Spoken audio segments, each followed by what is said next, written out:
नमस्ते साथीहरु, हजुर दिनुहुन्छ मेरो युट्युब च्यानल astechnical च्यानलमा हजुरलाई स्वागत छ। साथीहरु, हजुरहरूले फेसबुक चलाउनुहुन्छ होला, तपाईले फेसबुकमा धेरै ग्रुप देख्नुहुन्छ होला। हजुरलाई पनि ग्रुप बनाउन मन लाग्छ होला, तर हजुरलाई आउँदैन भने यस भिडियोमा देखाउन गइरहेको छु कि हजुरले कसरी आफ्नै मोबाइलबाट ग्रुप बनाउन सक्नुहुन्छ भनेर देखाउन गइरहेको छु। त्यसको लागि हजुरले यो भिडियोलाई स्किप नगरिकन अन्त्यसम्म हेर्नु होला।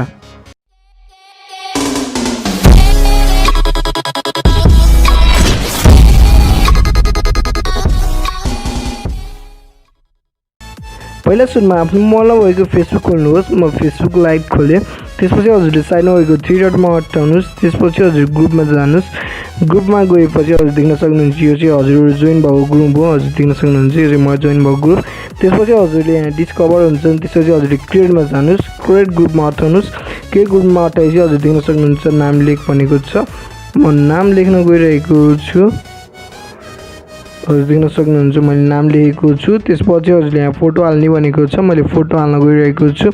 हजुर देख्न सक्नुहुन्छ म फोटो हाल्न गइरहेको छु। त्यसपछि मैले सेभमा अटाइदिएँ। हजुर देख्न सक्नुहुन्छ के भयो, अपलोड भएको भएन। हजुर देख्न सक्नुहुन्छ मैले सेभमा अटाइदिएँ। के भनेको त पिक्चर एस्लेट इज टु स्मल प्लिज है, यो भएन भनेको छ। त्यसपछि म फेरि सेकेन्डमा जान्छु। त्यसपछि म फेसबुकमा जान्छु। हजुर देख्न सक्नुहुन्छ म यहाँ फोटो चुज गर्न गइरहेको छु। त्यसपछि म यहाँ यो फोटो चुज गर्न गइरहेको छु। त्यसपछि मैले सेभमा अटाइदिएँ।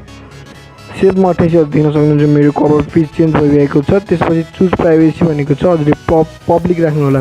पब्लिक राखेपछि हजुरले सबले देख्नेछ। त्यसपछि हजुरले क्रिएटमा अटाइदिनु होला। हजुर देख्न सक्नुहुन्छ एकचोटि म यहाँ यो लेख्दिनँ अनि क्रिएटमा अटाइदिने छु।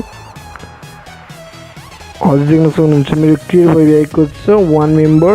हजुर देख्न सक्नुहुन्छ यसको हजुर देख्न सक्नुहुन्छ unstress create the group sit for you भन्ने मेरो पेज आइरहेको छ। एडमिन टुलबाट हजुरले धेरै हेर्न सक्नुहुन्छ। यहाँ मेम्बर भनेर हजुरले इन्भाइट पनि गर्न सक्नुहुन्छ। यहाँ इन्भाइट गर्नु होला। म इन्भाइटमा अटाइ देख्न सक्नुहुन्छ यहाँ नामहरू आएको छ। हजुरले इन्भाइट पठाउनु होला। त्यसपछि हजुरले धेरै यहाँबाट लाइकबाट के अरे हजुरले यहाँबाट मेम्बर बनाउनुको लागि इन्भाइट गर्न पर्ने हुन्छ। हजुरले पेज डिलिट गर्नु भने डाइरेक्ट लिभ गरिदिनु, हजुरको डिलिट हुन्छ अटोमेटिक। पछि हजुरलाई मेरो भिडियो कस्तो लाग्यो कमेन्टमा लेखिदिनु होला। अनि मेरो च्यानललाई सब्सक्राइब गर्नुभएको छैन भने सब्सक्राइब अठाएर साइडमा भएको बेल आइकन थिच्नु अनि अलमा राख्नु नयाँ नयाँ भिडियोको जानकारी पाउनको लागि। आजको लागि यति नै। जय नेपाल।